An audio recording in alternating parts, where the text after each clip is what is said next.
Melbourne's criminal underworld is a labyrinth of shifting loyalties, fierce rivalries, and sudden, violent resolutions.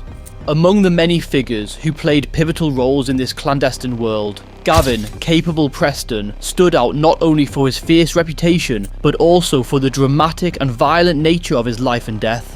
His execution in broad daylight at a café was not just a targeted attack, but a symbol of the ongoing turf wars and power struggles that plague the city's gangland scene. This video traces the complex, violent life of Gavin Preston, exploring his early years, his criminal exploits, and the intricacies that led to his shocking end.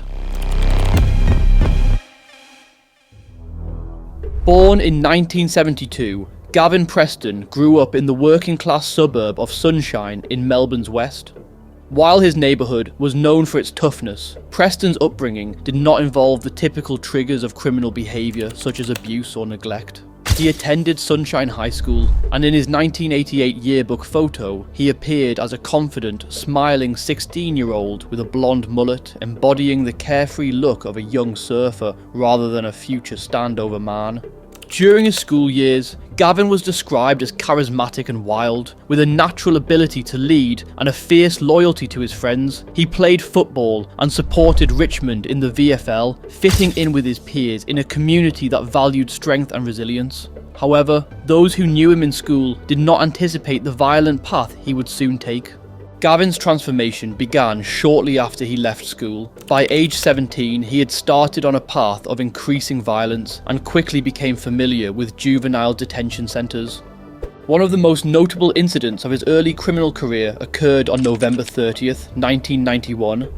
Gavin was at a Northcote shop to pick up his girlfriend when he got into an argument with shopkeeper Philip Stoyos, who asked him to move away from a parking bench. Gavin reacted with a headbutt, and upon being threatened with police involvement, responded by saying, "If you're going to have me charged, I'd better do a proper job."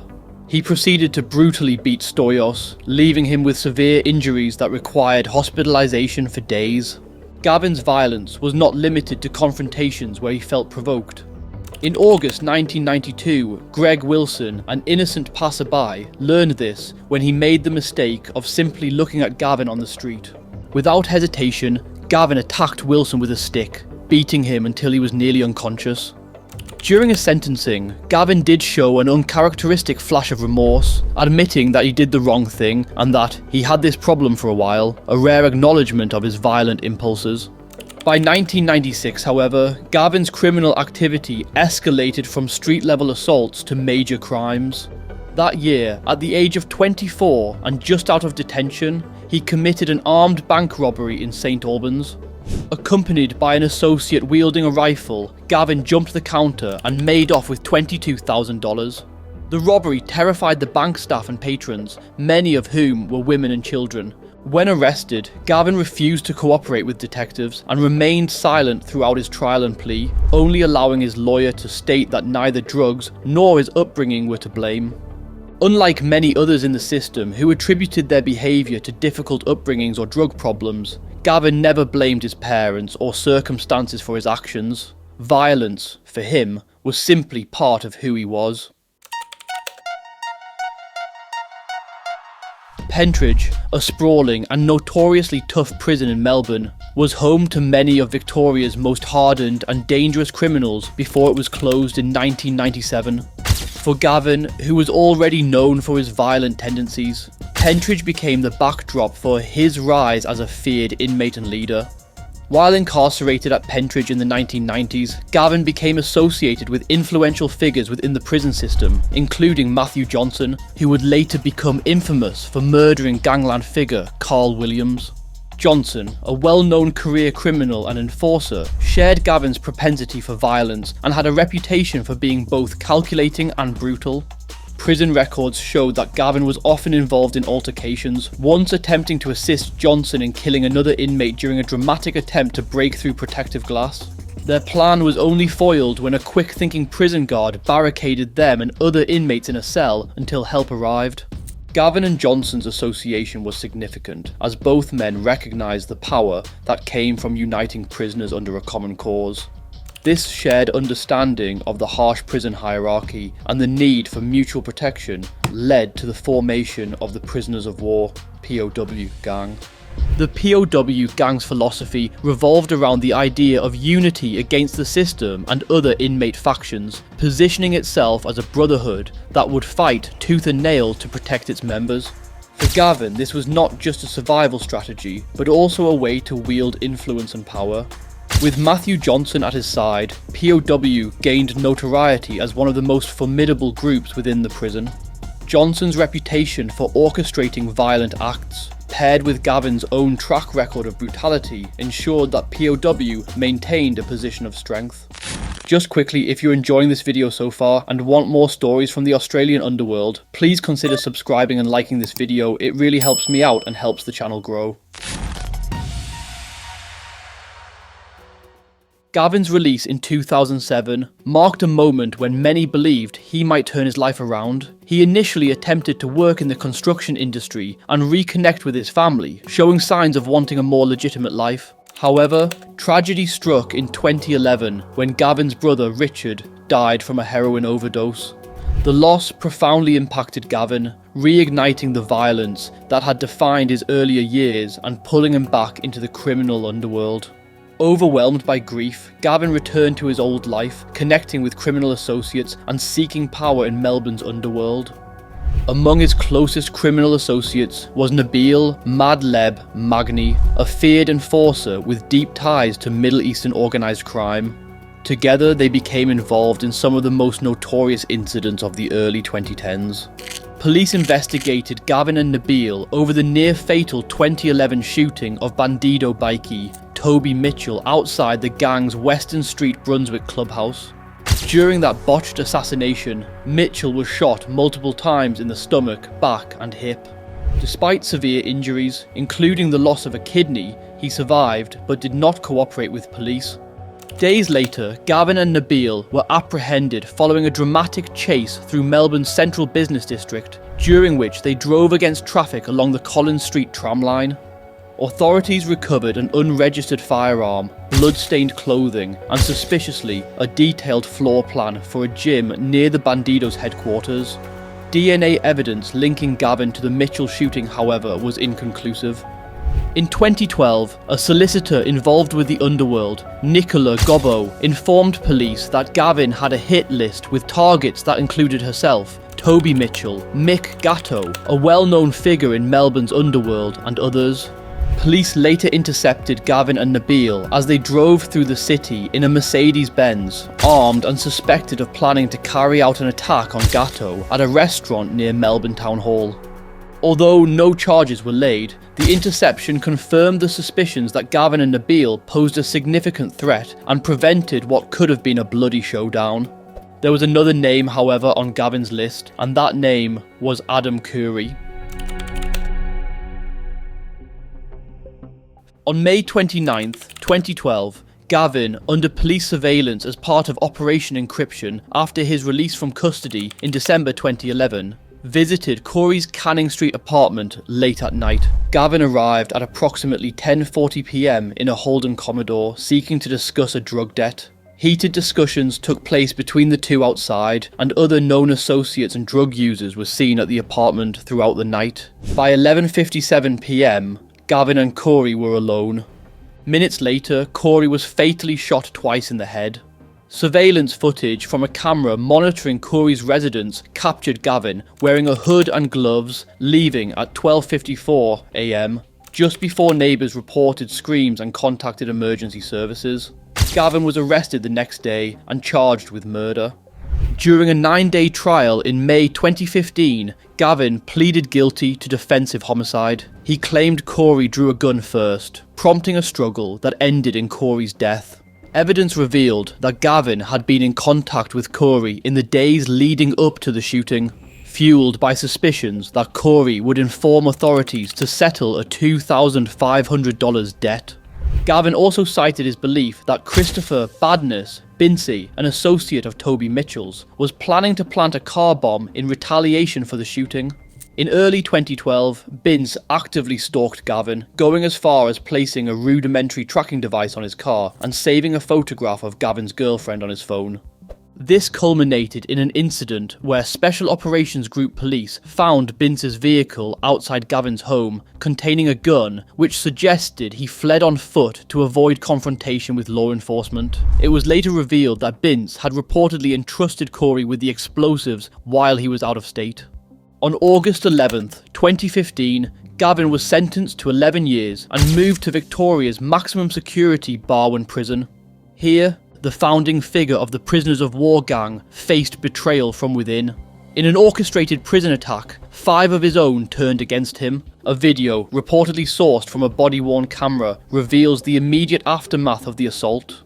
In the footage, Gavin, bloodied but maintaining an unsettling composure, receives emergency medical attention in an outdoor area of the high-security Eucalypt unit. Struck from behind with a range of homemade weapons, including shivs and blades, he sustained 9 stab wounds and numerous lacerations, including a 15 cm gash along his jaw. The incident was shocking, especially as minutes prior, camaraderie was displayed. On January 9th, 2020, while Gavin was serving his sentence, Nabil Magni was shot dead in the northern suburb of Epping, Melbourne. The attack took place in the car park of a restaurant, where Nabil and 2 other men, including his son Abbas Jr., were targeted by a gunman. The death of his former comrade led to Gavin's clash with George Morogi, a fellow inmate at Barwon and leader of the notorious crime family gang. Morogi, who is serving 32 years for the murder of Kadir Ors, was also suspected of being involved in the shooting of Nabil in 2016, though he was never charged. Following the death of Nabil Magni, Gavin allegedly menaced Jesse Morogi, George's younger brother, romantically linked to Magni's daughter, Sabrine, with violent threats. In response, George Morogi placed a $1 million bounty on Gavin. This development highlighted the intricate web of shifting allegiances and hostilities within Melbourne's criminal underworld, setting Gavin on a path that would lead to his violent end. Gavin was released from jail in February 2023, though the animosity between the 2 men was far from over. The friction began to escalate after accusations that trucks were stolen from an NCF yard, an incident that likely fueled the conflict between their respective crime operations.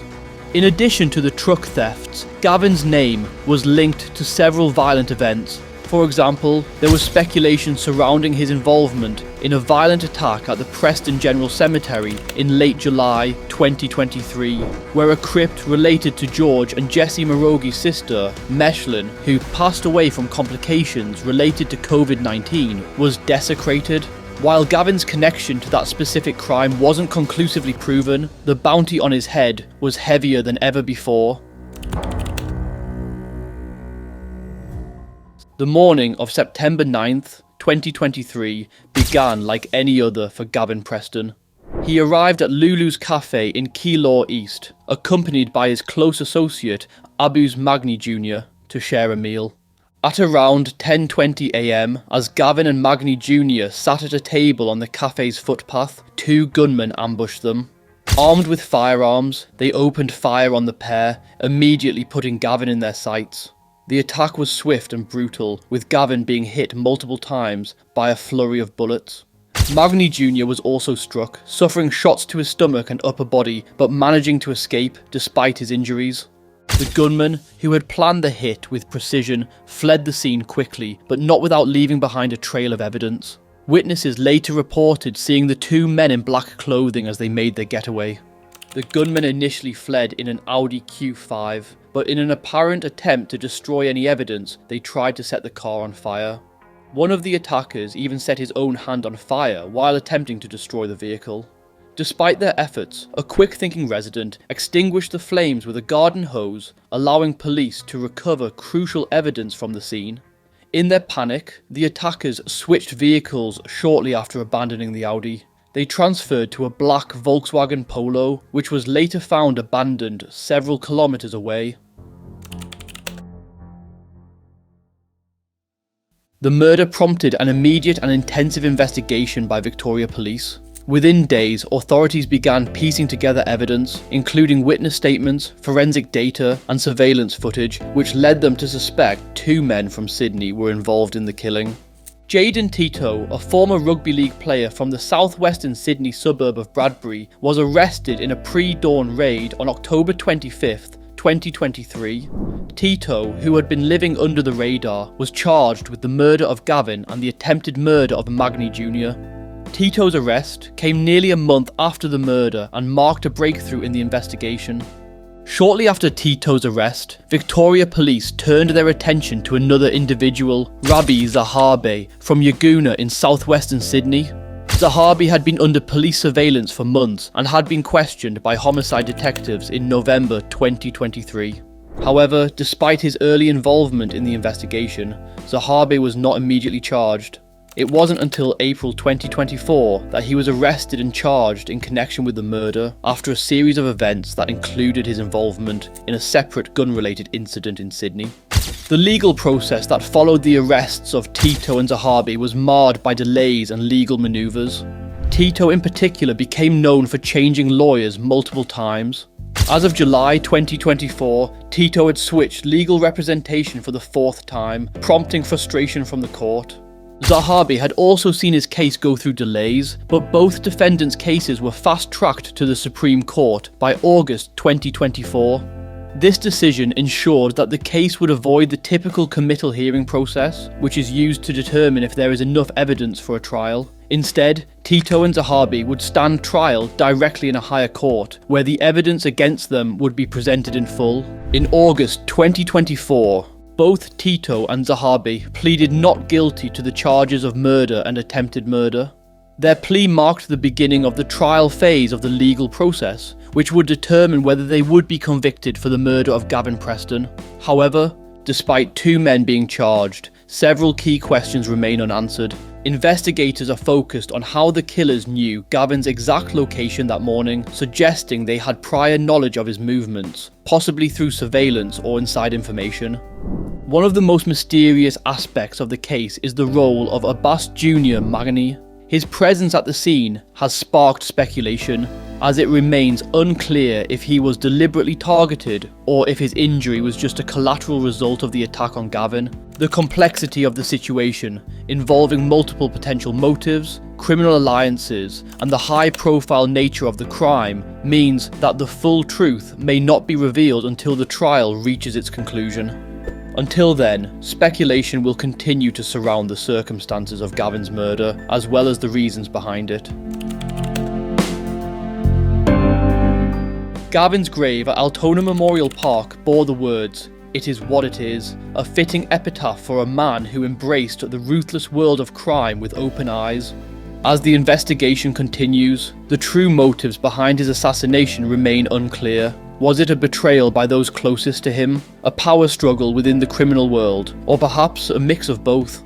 One thing is certain, the repercussions of his death continue to reverberate, leaving a legacy of power struggles and questions about who might rise or fall next in this unforgiving sphere of crime. This brings us to the end of the case. Let me know your thoughts below. And as always, if you have made it this far, thank you so much for watching. Till next time, take care.